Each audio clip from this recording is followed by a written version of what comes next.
Lesson 3 today is poetry. It's called The Journey by Mary Oliver. You will find it in your book on page 51. To study poetry this year, we're going to have simplified poems first. Then we're going to discuss, like next lesson, it's going to be a bit hard, but today we're going to discuss this poem, which is a very simple one. It's from Modern American Poems. And you will have assignment, of course, as usual, about Mary Oliver, because you need to learn the background of every writer and every poet that we study about. The background about the poet. This is a briefing. I'm not going to read all of this. You guys will have to dig for more information than this. You're not going to copy and paste this. Mary Oliver is best known for her poems on nature. She loved nature and she connected with nature. Like most poets, poets usually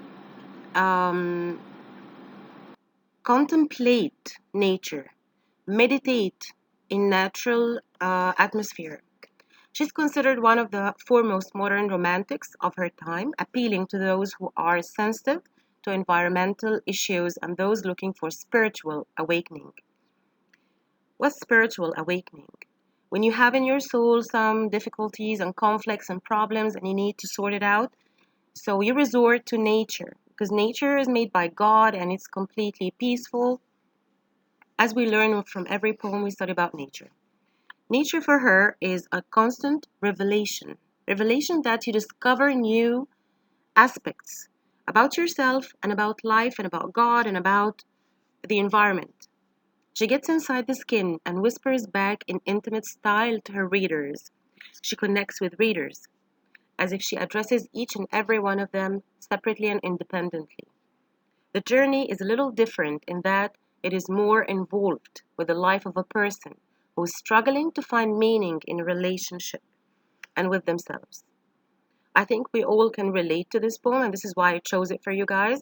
At your age, you all have conflicts and you have problems with your friends, with your parents, with teachers, even with everybody around you. So, in this poem, it's about necessity for change. How can you change your life and how can you become a better person without doing or going through a struggle? Leaving one dark situation and finding another that is more positive. We always have to seek for better situations for ourselves. We have to seek for the positive side of life and the truth as well. This person who one day finally knew what they had to do is someone who is coming in from the cold. We will find out what does cold mean here. Into the light from the dark. The contrast we usually have in every aspect of our lives. We have the dark, we have the light, we have black and we have white, we have sadness and we have happiness. Rejoining the world of the whole, finding their own voice, no longer a broken individual. This poem will help you a little bit when we dig deeper into it to find out about yourselves and about your souls and about what you want in life, what will make you happy, and how can you reconcile with any problem and become a positive person.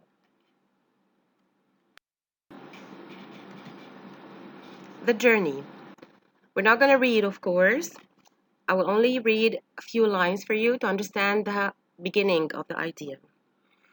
One day you finally knew what you had to do and began, though the voices around you kept shouting their bad advice.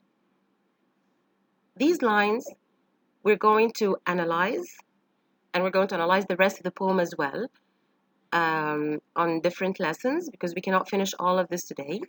But we're going to discuss the main idea in the first few lines. One day you will finally know what you had to do. You will have to learn one day what you favor to do in life and begin. Even though you will have a struggle, the voices here means the struggle inside your head. Sometimes you want to do the right thing and the voices inside your head would say, no, you better just lay down and do nothing. This is kind of struggles that we all go through. You're not alone. Their bad advice means that sometimes when you listen to these voices, they give you bad advices. Though the whole house began to tremble, the whole house here has a different meaning from a real house. So we're going to discuss as well figurative language, because the figurative language shows us what? Different aspects of nature could be symbolized and could be personified and could be used as a metaphor as well. So, as we have learned before in the previous years, since you were in middle school, you guys know what is the figurative language. You know how to find out from a poem the personification, the metaphor, and the rhymes and schemes. These are also points that we will discuss. Analysis of the whole poem. The Journey is a poem that focuses on the need to leave behind what is bad and wrong and harmful and start out a new path. A new path is a new road, not a real road you're not going to drive or walk, but it's a new path for yourself. You're going to choose something good for your future. It has become a popular poem for those seeking guidance and strength in their lives. Sometimes when you read through poems, they give you energy, they give you positivity. In this line, tell me, what is it you plan to do? It's a question. The poet is asking you, specifically you, a question. With your one wild and precious life. She's calling your life wild even though she doesn't know you, but she speaks about human nature as a general idea. And precious life because every life matters and every life is precious. So we have to think carefully about our future and about every step we take forward. To analyze it line by line, from line 1 to 11, the opening 11 lines suggest that here is a person who has waited a long time for this day to arrive. Now at last they're about to start on a journey out of the dark past and into a brighter future. Despite those voices from any number of people trying to drag you back, sometimes people give you negativity. Some people, they hold negativity inside of them. And unfortunately, if you are in their circle, you will be the same because we follow the people we hang out with. If you have positive friends, you'll find yourself giggling and laughing most of the time. You're so positive. You don't care about problems that much. You take everything easy. And sometimes when you hang with negative people, you feel, oh my God, I cannot do this. Oh my God, this is too much for me. So giving their bad advice as loudly as they could, you had made up your mind out of necessity. Note the use of the house. There you go, which is a symbol of the self. How it was made to tremble. Tremble means to shake. That is how close this person came to completely collapsing. It's not a home, but an empty person. A person who's empty, has nothing inside, will definitely tremble and fall apart. Just like a house, if it's an empty house and completely trembled and shaked, will easily fall apart. But if this house is solid and has people living there and has furniture and have solid ground, no one can touch it. And the voices are powerful because they represent negative energy, old patterns that this person had to break out of. There were huge demands made on you. You are pressured, you feel that you're falling apart, you are under stress, but you just had to escape. Some people, they just escape from their problems to do weird things. They just run away, they hide from the people they know, they go into deep depression, they do not want to connect with others, and these are the aspects. You have from line 12 to 22, and a repeat of the opening line. The speaker clearly declares determinedly that you know what you had to do. There is no looking back, no stopping, no chance of holding on to that past life. However, the wind is still at you, trying to destroy and undermine. This is threshold. threshold time. This person set off in the day, but now it is night and chaos.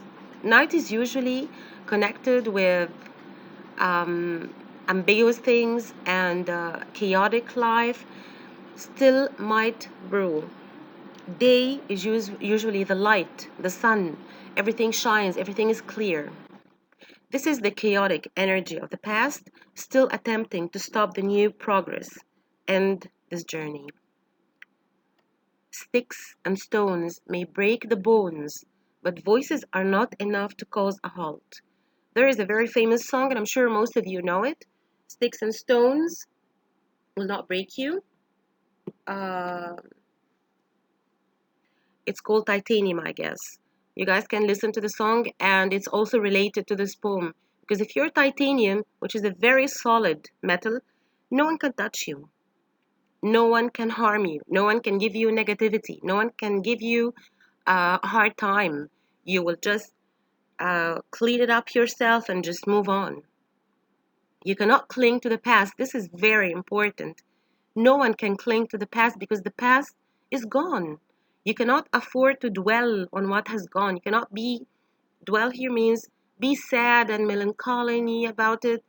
It's so unrealistic because you do not live in the past, you live in the present. And usually, when you have a good perspective about yourself and about your future, you will continue those first few steps. Time will start to heal. Sadness doesn't continue with you forever unless you let it. This is important. You cannot let sadness and living in the past, failures and bad experiences with friendships and bad choices of people in your life, or bad choices you made about your studies, or bad choices you made about anything in your relationships with others cannot control you. Lines 23 to 36. The transition is nearly complete, ready for the next phase. Stars are visible once again. When do you see stars? We usually see stars if the sky is clear. And clarity here is concerned with your inner peace. The cloud cover not strong enough to diminish their light. Stars, what the old navigators used, now you can use. The voice which had been drowned out by those negative false calls for help is renewed, and it is strong and it is yours alone. The emphasis is on coming back into the world following what has been a challenging and chaotic and terrifying experience. Emphasis is on coming back into the world. You are coming from the darkness to the light. You're coming from the past to the future. To be able to listen again to the inner voice of wisdom and truth, a sort of companion throughout the ordeal. At the last moment, in the nick of time, before it was too late, the speaker, the person, which is you, began the journey and overcame the obstacles, both real and imagined. This is a leading poem. It will give you empathy about your life. It will give you empathy about your ideas, about yourself. Poetic devices in analysis of the journey. The journey is a free verse poem. Free verse you can write with any rhyme. It doesn't have a set rhyme scheme or a study dominant meter. It's not like sonnets written by Shakespeare, for instance. On the page, it is a thin poem of 36 short lines, one stanza written in one informal yet wise manner. Some lines do rhyme, but not frequently enough to suggest a definite scheme. They provide a weak bond, for example, new, you in lines 1 and 3, and do, save, end of 4 lines. It's a poem with a metaphor, the title itself being one, life as a journey, where a house becomes the self, and there are symbols, the wind, the night, the road with branches and stones, the stars and the clouds, all could be seen as representing something else in the challenging life of this person. Note the interesting approach to time in this poem and the fact that the first two words one day suggest that this person has gone through a kind of hell for a long time, for many, many days. The reader meets the poem, at a crucial point in this person's life. This is the day when everything is about to change for the good. Being optimistic and being positive. Diction, which is language, in this poem. In the opening, 22 lines, there are several words that suggest negativity in the life of this person, which is also you. Most of us, we have negative sides in us. These create a dark and slightly sinister background. Sinister means evil a little bit, menaced, shouting their bad advice, tremble, old tug, melancholy, terrible, wild night, fallen branches and stones.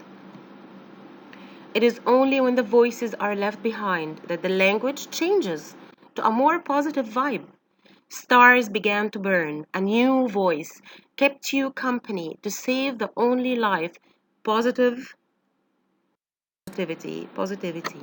This is what you guys should stress upon for your lives. And note the lines 3 and 6. Though the voices around you, though the whole house.